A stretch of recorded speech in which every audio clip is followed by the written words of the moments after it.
He got down on one knee, handed me a velvet box. And inside was not an engagement ring, but a betrayal wrapped in a joke.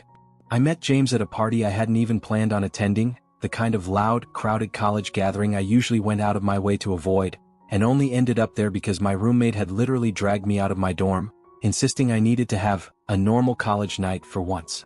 I was a sophomore back then, quiet, buried in coursework, and more comfortable in the library than in a room full of strangers with red Solo cups and thumping music. But James stood out immediately, not just because he was good-looking, but because he had this easy, magnetic energy that made the chaos around him seem to settle. He wasn't the kind of guy who shouted over the music or tried to be the center of attention. He just had that calm confidence that pulled people in without trying. When we finally talked, it was only for a few minutes, but something about the conversation clicked instantly.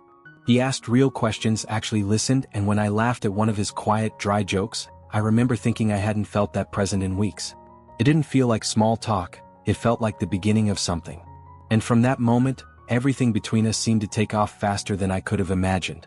James quickly became known as the funny guy in our circle of friends, the one who could make anyone laugh, even during the most stressful weeks of exams or when tensions ran high over something as trivial as group projects or cafeteria food. He had this natural ability to pull people in with humor, and he never seemed to run out of creative ideas for entertaining everyone around him.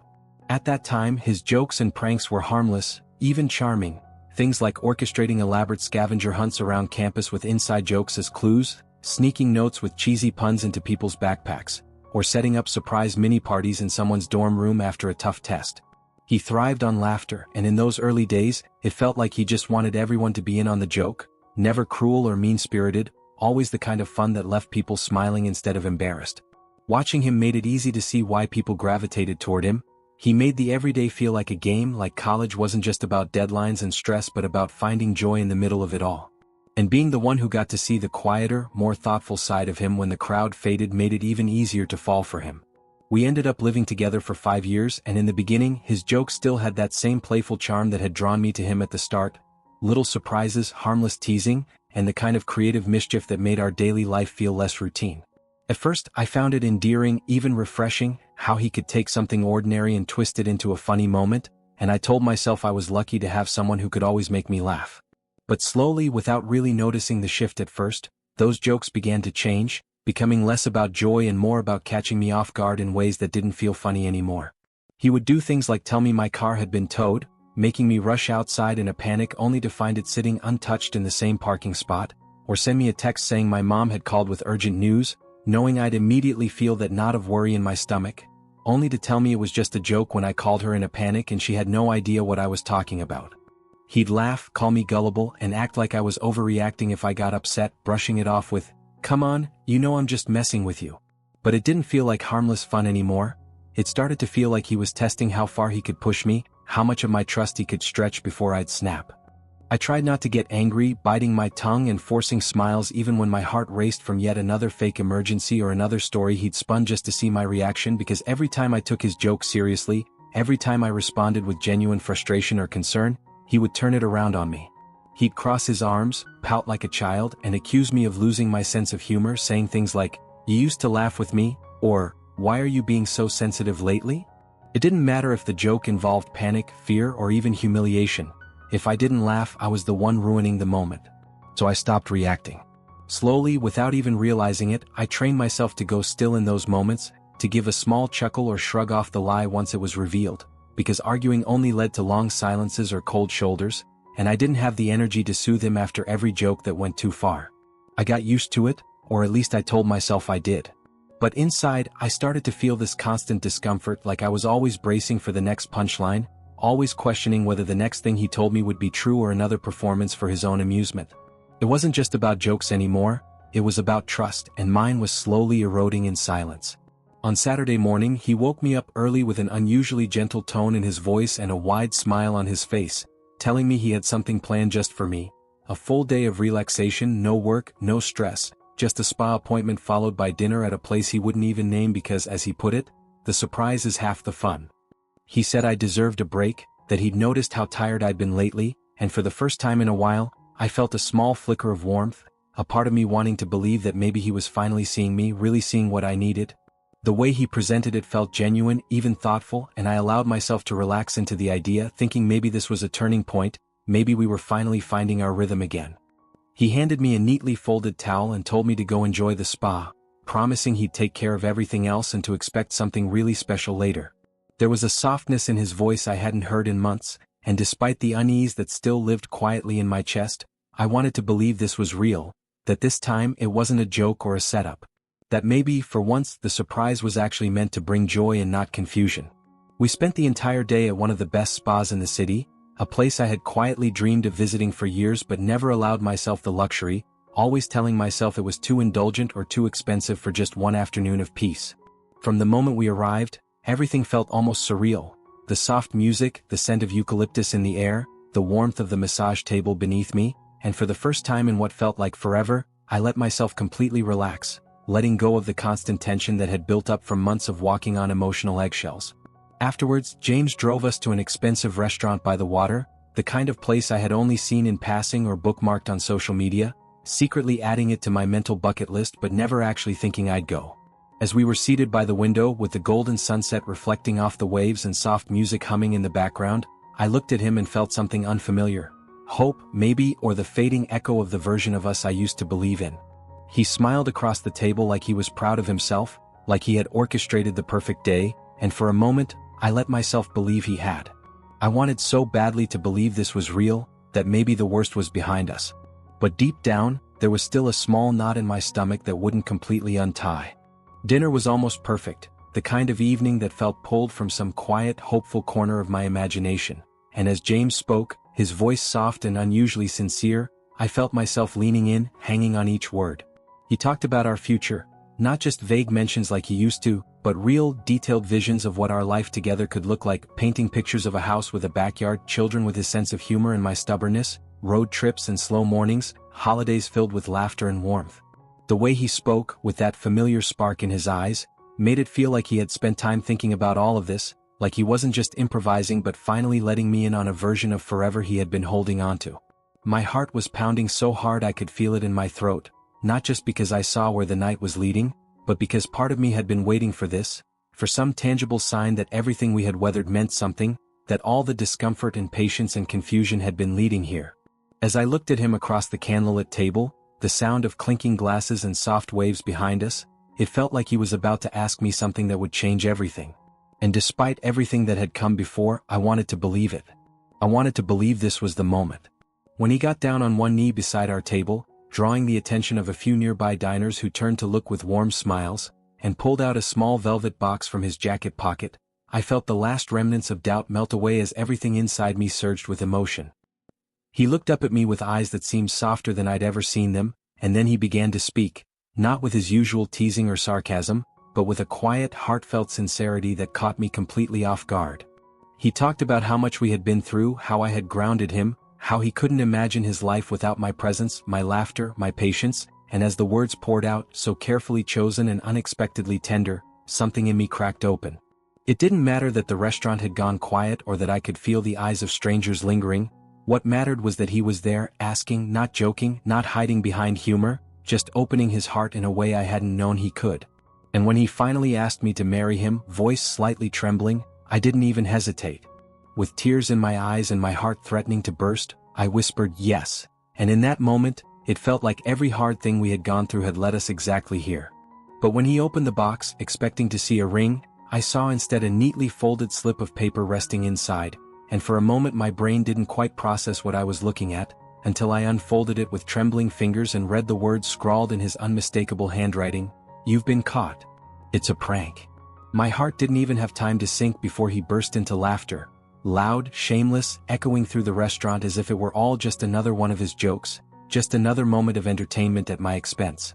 I sat there frozen, my hands still clutching the note, my cheeks burning with humiliation as the realization settled over me like ice, while a few nearby tables stared in confusion, others in pity. I didn't even know where to look, let alone what to say. My eyes welled with tears, not from joy this time, but from the sharp sting of being blindsided in one of the most vulnerable moments of my life. I felt completely exposed, like I had been stripped of every ounce of dignity in front of the man I had just said yes to, believing with my whole heart that it had been real. And as he kept laughing as if nothing about the situation deserved gravity, I sat there stunned, unable to move, unsure of where I could possibly go from there. The audience, the same people who had just moments earlier been clapping and smiling, thinking they were witnessing a beautiful proposal, fell into an uneasy silence as the laughter coming from James grew louder and more out of place with every second. The energy in the room shifted from joy to discomfort so quickly it made my head spin, and I could feel the heat rising in my face, not from embarrassment alone, but from a humiliation so deep it made my skin crawl. I stared at him as he wiped tears of laughter from his eyes, still clearly proud of his own cruelty, and something inside me broke. Without thinking, without a word, I raised my hand and slapped him across the cheek, hard enough to stop his laughter, hard enough that the sound echoed louder than I expected. He blinked at me in shock, finally silent, but I didn't wait for a reaction. I stood up, trembling, my legs weak under me, and walked out of the restaurant with as much dignity as I could gather, refusing to look back, refusing to let him see even one more second of my pain. I ordered an Uber with shaking hands, and the moment I closed the door behind me, the tears came fast and uncontrollably. I cried the whole ride home, unable to speak, unable to explain to the driver what had just happened, curling into myself in the back seat as the weight of betrayal and heartbreak settled heavily in my chest. I packed my things the very next day, still raw from the night before, my hands moving automatically as I filled bags and boxes with pieces of the life I no longer wanted to share with him, and I moved in with my friend Lisa, who opened her door without hesitation and let me fall apart in the safety of her spare room. It wasn't even a question, I just told her I couldn't stay there anymore, and she didn't press for details beyond the look in my eyes. Meanwhile, James wouldn't stop calling or texting, flooding my phone with messages that swung wildly between apologies and accusations, saying he hadn't meant to hurt me, that it was just a joke, that I had completely overreacted, and that if I really loved him, I'd get it. He kept insisting that I had no sense of humor anymore, like everything that had happened was my fault for not laughing along with the punchline he had so carefully crafted at my expense.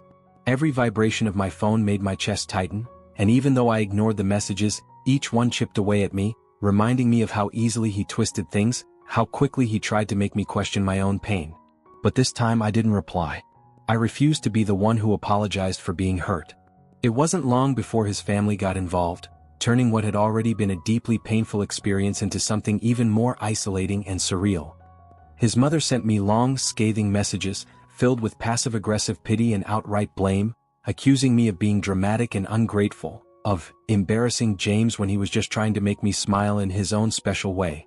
Then came the others, cousins, aunts, even a sibling I had only met once, sending messages through every platform they could find, calling me cold, humorless, and heartless, accusing me of walking away from a wonderful relationship, over what they all agreed was just a harmless joke. They rallied around him without question, painting him as the misunderstood romantic and me as the bitter, uptight girlfriend who couldn't take a bit of fun. No one seemed to care how humiliated I had been, how deeply it had cut to have a proposal, a moment that should have been sacred, turned into a spectacle for laughs. It didn't matter to them that I had loved him, that I had said yes with my whole heart. In their eyes, I had overreacted, ruined everything, and deserved whatever came next. And in that moment, surrounded by digital voices trying to rewrite my pain into a punchline, I realized just how alone I had been in that relationship for a very long time. For a short while after everything fell apart, we still lived in the same apartment, caught in that unbearable limbo where every shared space felt like a battlefield and every glance carried the weight of everything unsaid. I tried to keep my distance, tried to be civil while I figured out my next steps, but James made sure that peace was impossible. He threw tantrums like a child, slamming doors, yelling at nothing and everything, making dramatic scenes over the smallest things as if breaking a plate or shattering a glass would somehow prove his pain or punish me for walking away. Every time I came home felt like stepping into a minefield, unsure what version of him I'd be walking into, the sulking martyr or the explosive victim, and it didn't take long before I stopped feeling safe in my own space. The emotional pressure built quickly, like the air itself was turning toxic, and I knew I couldn't keep pretending I could wait it out. So I called Lisa, told her I couldn't do it anymore, and within 2 days I packed the rest of my things and left for good. I moved into her guest room and felt, for the first time in weeks, like I could finally exhale without fearing what storm might follow. Now I'm looking for a new apartment, something small and quiet, something that feels like it's mine and only mine, where I can start fresh without the weight of old memories clinging to every corner. I spend most days working on myself, trying to rebuild the parts of me that were chipped away by years of gaslighting and emotional exhaustion, learning how to trust my instincts again, how to speak without flinching, how to exist without constantly waiting for the punchline. I go to therapy, I journal when I can, I let myself grieve without guilt because even when someone hurts you, losing love still feels like a kind of death. And the truth is, a part of me still misses James, not the man who humiliated me in a restaurant, not the one who twisted affection into manipulation, but the version of him I once believed in, the one who made me laugh, who held my hand during thunderstorms, who made me think we were building something real. But no matter how tightly I held onto those memories, I can't ignore what he did, the line he crossed, the cruelty he chose to disguise as humor. I know now there's no going back, not because I'm angry but because some things, once broken, reveal truths too clear to ever unsee. I miss who I thought he was, but I will never again shrink myself to fit the shape of someone else's joke. His joke didn't just ruin the evening, it shattered something much deeper, something far more sacred than a night out or a public moment. It destroyed the trust one had built slowly and patiently over years, the future I had imagined with cautious hope, and the quiet, steady respect I once held for him even when things weren't perfect. That single act, so carefully staged for his own amusement, revealed how little he valued the sincerity I had given him, how easily he was willing to trade my dignity for a laugh. Now I'm learning to rebuild my life, brick by painful brick, not with anger guiding me but with the quiet conviction that I deserve something different, something whole. I'm waking up each morning with a little more strength, finding comfort in simple things. Coffee made in silence, sunlight on the floor, the absence of tension in the air, and reminding myself that peace doesn't have to be earned through suffering. I'm doing it without him, without the noise, without the confusion of love laced with cruelty, but with the belief that someday, not too far from now, life will feel beautiful again. And this time it will be real.